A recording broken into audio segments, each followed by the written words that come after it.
Basic math के आज के इस वीडियो के अंदर हम डिस्कस करेंगे डिस्काउंट ज्ञात करना। जैसे कोई वस्तु उसका मूल्य आपको देखिए उसके ऊपर डिस्काउंट दी जाए, डिस्काउंट बोल सकते हैं या छूट बोल सकते हैं, वो दी जाए तो कितना मूल्य आपको चुकाना पड़ेगा, तो वो ज्ञात करने के लिए कैसे ज्ञात करते हैं ये समझने के लिए आपको वीडियो को पूरा देखना है। और वीडियो को देखने के बाद में वीडियो यदि आपको पसंद आता है समझाने का तरीका तो आपको क्या करना है, वीडियो को लाइक करना है। और जो चैनल पर इस बार नए हैं उनको चैनल को सब्सक्राइब करना है।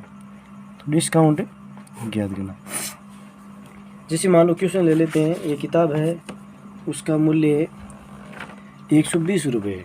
किताब का मूल्य कितना है, 120 रुपये है किताब का मूल्य।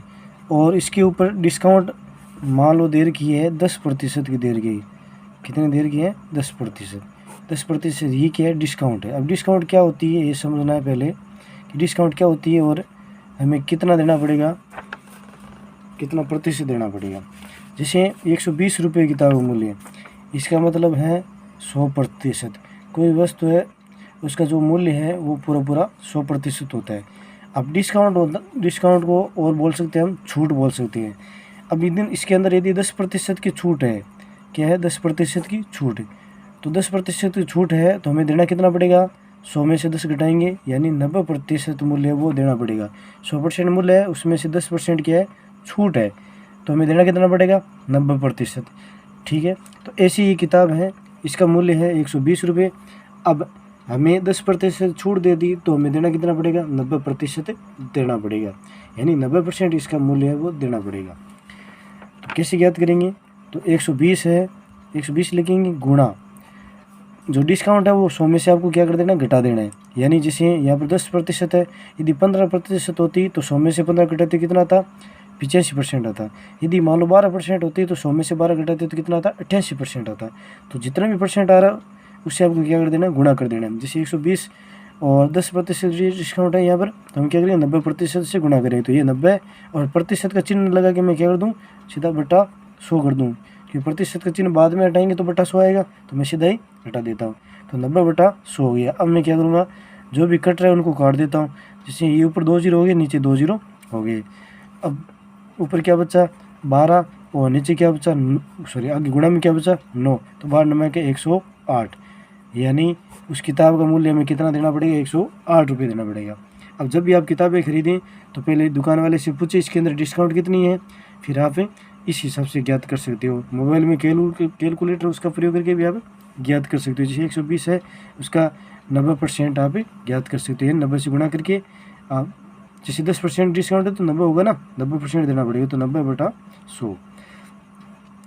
मान लो कोई किताब है उसका मूल्य 90 रुपये है, कितना है 90 रुपये, और आपको डिस्काउंट है वो 12% दे दी। कितने दे दी, 12%। इसका मतलब 12% तो छूट है, देना कितना पड़ेगा, 88% देना पड़ेगा। तो आप क्या करोगे, 88/100 से गुणा करोगे, तो ये कैलकुलेशन करोगे तो इसका मान मिल जाएगा। मान लो किताब का मूल्य है 110 रुपये है और आपको 16% की छूट मिल रही है। कितने प्रतिशत की, 16% की। 16% की छूट मिल रही है, देना कितना पड़ेगा, 84%।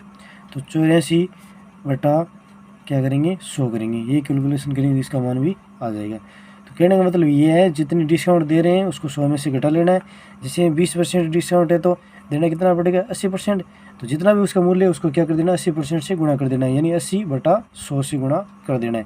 तो इसे आप जो डिस्काउंट है वो ज्ञात कर सकते हो, यानी डिस्काउंट देकर बाद में कितना मूल्य हमें देना पड़ेगा वो आप ज्ञात कर सकते हो। अब यदि इसके अंदर बात ये करें कि हमें कितने रुपए की डिस्काउंट मिली, तो जैसे ये हमने ज्ञात किया था, पूरी कैलकुलेशन इसके अंदर की थी, तो इसके अंदर कितना 108 रुपये देना पड़ेगा। 120 रुपये उसका मूल्य था, 108 देना पड़ा। इसका मतलब कितना रुपये की छूट हो गई, 12 रुपये की छूट हो गई। वैसे भी आप सीधा प्राप्त कर सकते थे। 10% कितना होगा, 120 का 10% 12 रुपये होगा, तो 12 रुपये की छूट होगी और देना कितना पड़ेगा, फिर 120 में से 12 की छूट, तो कितना देना पड़ेगा, 108 देना पड़ेगा।